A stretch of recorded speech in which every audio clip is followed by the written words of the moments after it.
number 22 Illinois beating number 24 Michigan 21-7. Let's go over the highest graded players from this game, starting off with the Fighting Illini. Edge defender Gabe Jacobs, 79.9 grade. Defensive tackle Tara Edwards, 76.7. Seth Coleman, the other edge defender, 74.4.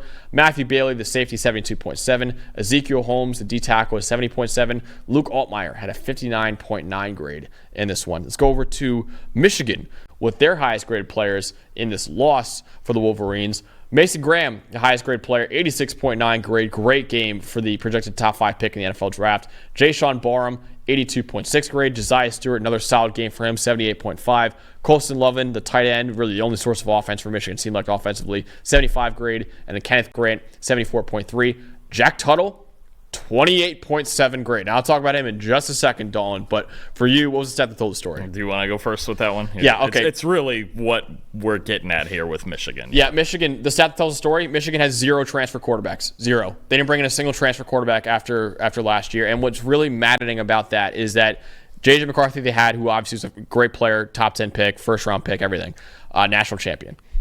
All these guys are his backups. Sharon Moore was there. I know Jim Harbaugh left, but Sharon Moore was there. He was at every practice. He was in that facility.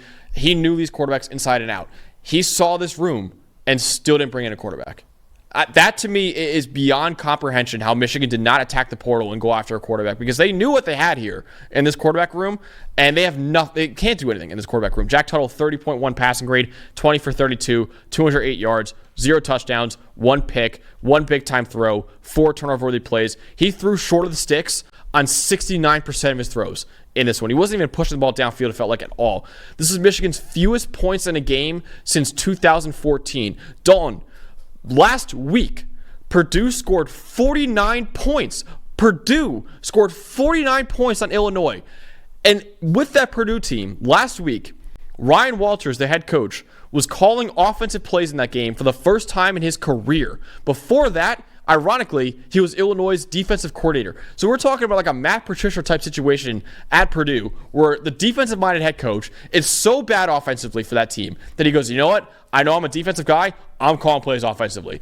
And they scored 49 points. Michigan, the very next week, on that same defense, put up 7 points on them because they have nothing in that quarterback room right now. And it's so frustrating for Michigan fans. Like, I understand it because their defense is still good enough to compete at the top of college football, but you can't do it when you got nothing going in the passing game right now. 3rd lowest passing grade in the Power 4. The only 2 schools below them are Utah, who Cameron Rising has been banged up all year, and they're starting a true freshman because they have to at quarterback, and Isaac Wilson, and Stanford, who's Stanford.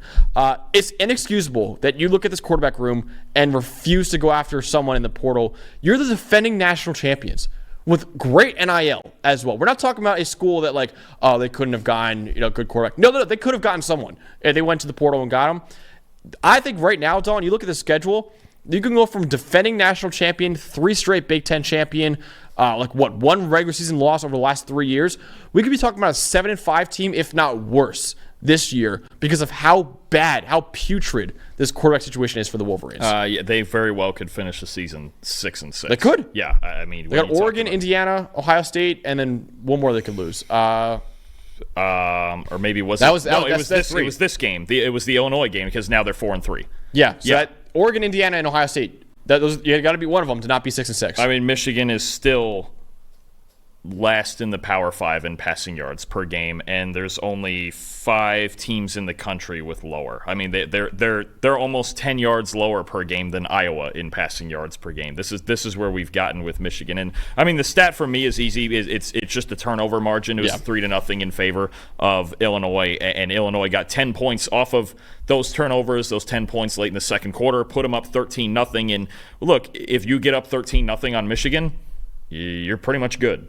You're not going to have much an issue. You just have to not fall behind them early and let the D-line take the game over. And it really was. I think Brett Bielema played this really well. He just said, you know what, we'll play defense with them, and whoever screws it up, screws it up. And Michigan was the team that turned the ball over 3 times. They didn't get the run game going like they usually do. I believe it was 4.6 or 4.7 yards per carry.